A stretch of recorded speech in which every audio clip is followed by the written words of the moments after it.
Cento era un home corrent. Vivia despreocupat i sense cap compromís amb tot el que el rodejava, fins que un bon dia, la natura es va fartar de la seva actitud i li va retornar tot el que hi havia escampat en forma de superpoders.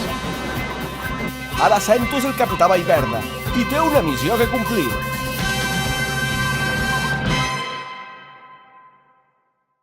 Lelo, lelo, lelo, lelo, fum, fum, fum.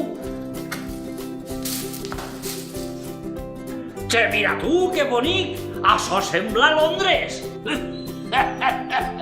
No se l'acabareu, no! Es pot saber què estàs cremant, tros de carcamal? A quin s'han organitzat tot aquest fumeral? L'home d'Er ja està tardant massa en aparèixer. He decimat les oliveres, he arreplegat la fulla de pi, i els pàmpols, i les branques d'ametler, i ara ho estic cremant tot. Xiqueta meua, li-li-li-lo-li-lo-li-lo-la. Insensat! N'hi ha formes alternatives per desfer-se de residus vegetals. Si omplim l'atmosfera de fum, al final acabarem tots malalts.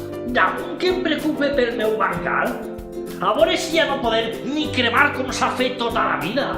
Però tu en quin món vols que visca? En un món que siga un poc diferent i que respecte l'aire que respirem.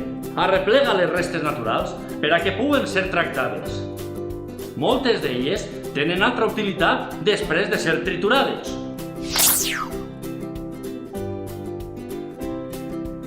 Ho veus? Qui t'ho haguera dit? Dels bioresidus podem traure algun profit.